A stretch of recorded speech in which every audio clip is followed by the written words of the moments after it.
everyone. So ang report is GNWP, Environmental Impact and Safety in Handling Refrigerants, Recovery, Recycling, Reclaiming Modern Protocols and National Standard.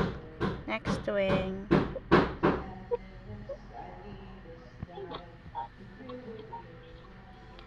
First is, what is GWP or Global Warming Potential? So global warming potential or GWP measures how much heat a greenhouse gas traps in the atmosphere compared to carbon dioxide or CO2. So ang GWP daw kung atong sabton, this is the one who measures the greenhouse gases nga naipon or na-trap within sa ato ang atmosphere. Next wing.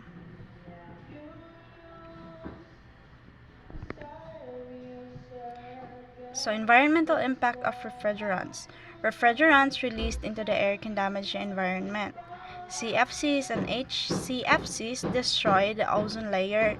HFCs do not destroy ozone but have high GWP and can cause climate change. And last, proper management reduces environmental harm. So, sa next page na ko explain. Next wing. So, here are the types of common refrigerants. So, first is ang CFC. So, ang CFC or chlorofluorocarbons have high ozone damage.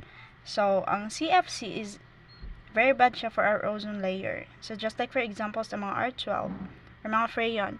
So, this was used a long ago sa mga cars or sa mga fridges. But as of now, banned na sila. And next is HCFCs or hydrochlorofluorocarbon. So, ang hydrochlorofluorocarbon, this less harmful than sa CFC, pero can still damage our ozone. So, as of now, phased out na ni siya. Next is ang HFCs or hydrofluorocarbons. So, ang HFC, it cannot destroy our ozone, but often high ilahang GWP, and of course, pag maintain ang gamit ani, mas warm ato ang planet. Next wing. So here are the natural refrigerants. First is ang ammonia. So ammonia, this is widely used in large industrial cold rooms, just like for example sa mga food processing plants. Next is carbon dioxide. This is used in supermarket chillers.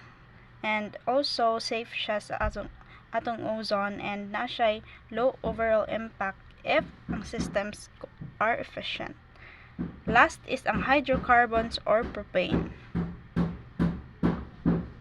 So, ang hydrocarbons, this is used in small fridges and some heat pumps. So, just like for example sa mga modern mini fridges using isobutane.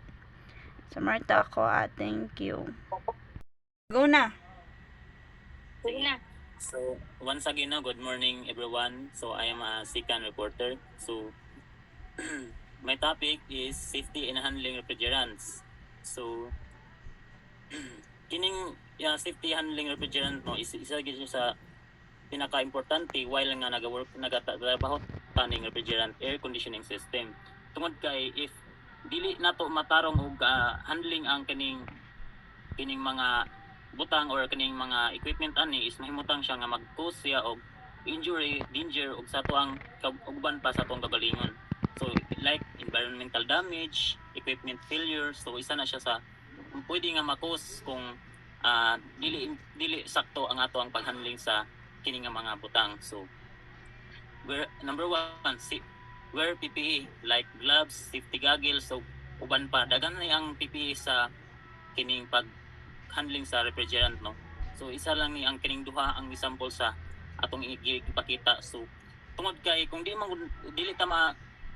mao ang kining PPE atong gigamit while naga-working ta ani, so pwede nga masamad ta, pwede nga makaning maka-cause ato og danger. So nga na ba? So like example ana is kanang pwede ta mapasok kung wala tay pwede ta ma-frostbite ba sa ato ang while naga-working ta kung wala ta nagamit aning gloves ana. Safety goggles pwede mabutan ato ang mata sa kining uban pa nga mga kung pwede kaning possible nga mo lagpot sa tuang mga mata. So work well in well ventilated area. So make sure no nga the area sa ato ang gitrabahoan is well ventilated yun kay tungod kay kining pwede man gud nato nga malanghap ang kining sulod aning refrigerant if dili well ventilated ang area sa ato ang ginatrabahoan. So like example na kang atong area is kining puot siya dili kayo makakuan ang maka flow ang oxygen. So pwede nga ang ato ang malanghap is katong kining sulod sa refrigerant. So pwede nga magkusa to og kining damage noon sa or kining danger sa atong kagalingon no. So avoid skin contact. So isa po na sa ato ang ilikayan para kining malikay ta sa danger no. Kay tungod kay kung ma-direct contact man gud ta sa ato ang sa refrigerant, so pwede siya mag-lead or mag-cause og frostbite sa ato ang kagalingon.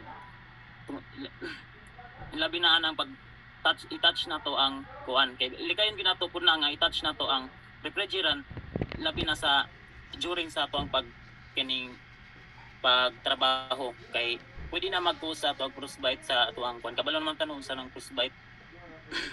So do not inhale vapor no. So isa po na siya sa kuan na dapat ilikayan na to nga i-inhale ang refrigerant vapor. So tungod kay pwede na to pwede na maka-cause sa ato ang lungs or sa ato ang breathing problem no. Pwede siya mag-cause sa breathing problem. So avoid ginato nga pwede nato na nga makonta sa ganing iato gihindula tong naong sa while naga trabaho ta ani nga kuan kay pwede man guna wata kabalo kung say sunod nga mahitabo no basin pa lang mo nay mobuto sa kana nga area so lagpot na sa tong naong or atong ato no matkuan inhale noon. So use proper tool. So isa po ni sa pinaka-importante. So dapat ato ning dili lang ta maga trabaho di ang unsa lay atong gamit. So dapat kabalo ta unsay dapat mga gamiton ani para makabalo pud ta nga ay kini tama day tama sakto day ni nga kuan kay basin og ang atong gipanggamit diha is kana lang mga pangbalay lang ana ba. So dapat use gid ta og proper tools like ani mga hose niya kay naman ni hose. So dapat dili lang hose nga ordinary atong ginabutang diri kung unsay nasa standard nga hose nga dapat ibutang diri. So dapat mao gitoy mabutang dira sa ato ang pagkuan trabaho. So next slides. So hazard of improper handling. So mao ni. So frostbite and skin burn. So mao ni ang gingon gay na nga kung pwede ta kung pwede na kaning mamali manggaling ta. So pwede gina pwede gina mahitabo ang frostbite or skin burn sa ato ang kagalingon if dili ta kaning safety dili ta mag careful sa atong pagtrabaho. Toxic gas exposure. So dili lang ni siya nga gas nga ato ang makita no is nga pwede nato nga malanghap-langhap. Pwede gid siya nga makadaot sa atong kagalingon or sa ato ang ginhawa. Tungod kay mo nang gingon ako gay na nga likayan ginato nga makuha nato maginhawa nato ang kanang sulod ng refrigerant vapor or kanang kuan. So fire and explosion risk. So pwede po na siya mabuto or kuan. So likayan gyapon nato mo gining dapat nga mag-wear gyud ta og proper PPE gyud di lang nga ay tungod kay nata sa balay nagkuan trabaho ani or nasa sa mga gawas lang is di na ta magkuan likayan na natong uban nga mga PPE. So dapat magkuan gyud gyapon ta bisan og ato-ato ara na nga trabaho mag-use gyapon ta og proper nga PPE para malikay nato ang danger sa atong kagalingon. So environmental pollution. So isa po ni siya sa problema or kining improper handling no nga ang uban pwede man gud nila pagkuman man gud nila og kaning recover aning refrigerant ginabutang ra nila sa gawas ginabutang ra nila bisan asa. So pwede siya mag-cause og environmental pollution kung ingana ang imo ginatrabaho. So next slides. So refrigerant recovery. So mo na ni. So dapat isa po ni sa atong timan-an if mag-refrigerant recovery ta sa ato ang kining or kinamang galing tay trabaho nato ni ato ang matrabaho manggaling nato ni puhon sa ato ang kagalingon nga balay. So recovery the process of removing refrigerant from the system. So isa po ni siya nga mo na gingon gina nga ayaw i-release ang refrigerant into sa ato ang sa air ba. Ayaw i-release kay ngano pwede man ko siya mag-cause of kaning environmental pollution. So mo na yung gingon gay na. So dili lang ta magbasa basta nga kining as na nata sa balay ana ba. So ato gyud nang dapat imuagi ka po taog kining tama nga process. So refrigerant is stored safety in approved recovery cylinder. So dapat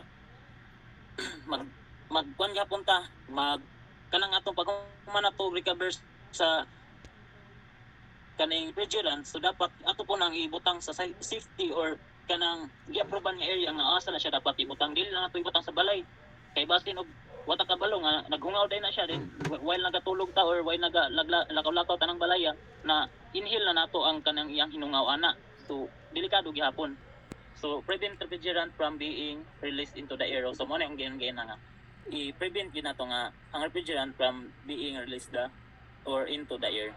So mao ra ta kong fun topic.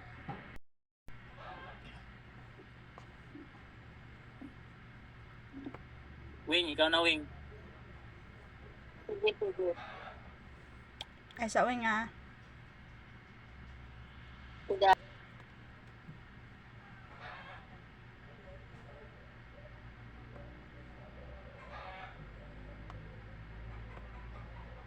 Buktik pa yung pipitik pag muna. Di ang ito ni mo tungkol. Ina to rin. Ha? Hilom ba hilom?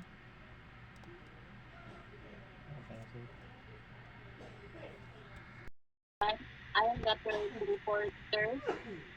The top is refrigerant recycling. Refrigerant recycling refers to the process of use or recovered refrigerant so it can be reused again. So recycling cleans the recovered refrigerant. So when refrigerant is removed from an air conditioning or refrigeration system, it may contain contaminants or lumens, so recycling removes these impurities. Second is remove oil moisture under using filters. Special filters are used to eliminate unwanted substances such as leftover oil, water, moisture, and small particles of dirt. This helps store the refrigerant.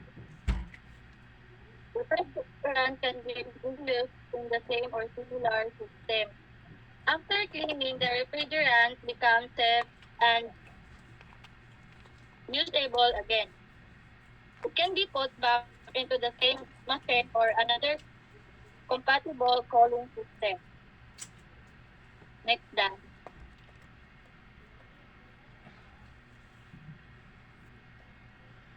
This slide,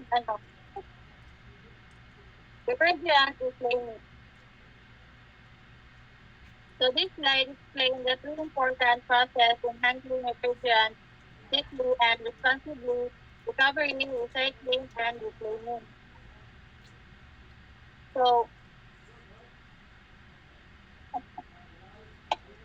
reclaiming is a deeper cleaning process. So reclaiming is the more advanced cleaning process. The refrigerant is purified and processed until it the same quality and stands, and a new refrigerant usually requires specialized equipment and certification. Then the third is done by certified facilities.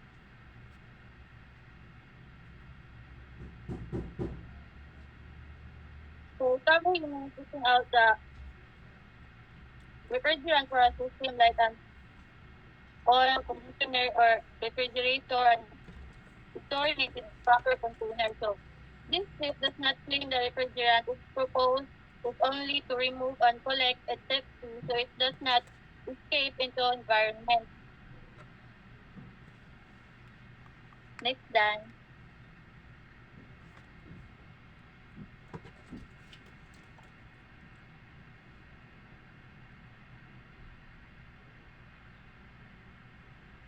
Ito.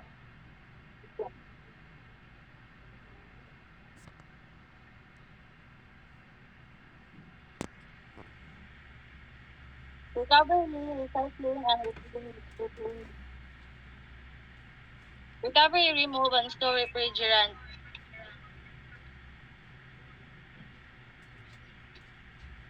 So,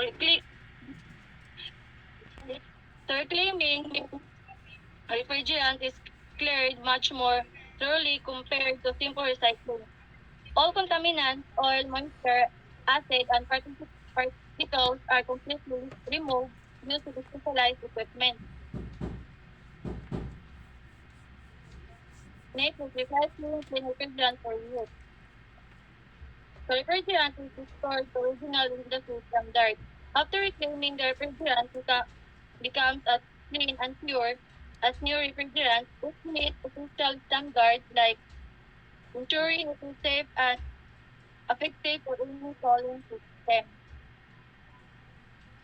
So the last is reclaiming to purify to meet original standards.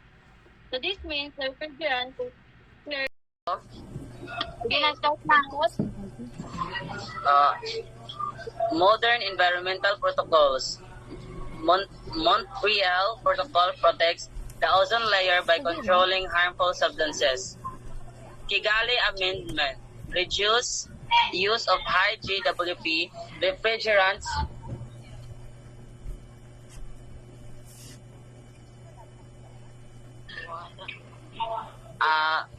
Refrigerants HSI promotes eco-friendly alternatives. So, based sa inyong kuan, pagtala sa picture, di ba, na kuan,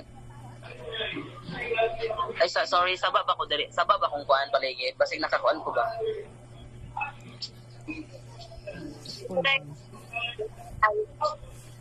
Dili, saba akong kuan. Saba man siya kay dool man sa among ano, yung Iglesia ni Cristo nga. Sige. Okay ra yan, okay ra. Next na wing. National standard or general. Only certified technicians can handle refrigerants. So, ang katulad certified yun yung mga technician ang makahandle anang pag-ayos sa refrigerator or anything nga kuan. Use approved recovery and recycling machine. Proper labeling of refrigerant cylinders. Safe storage and transportation rules.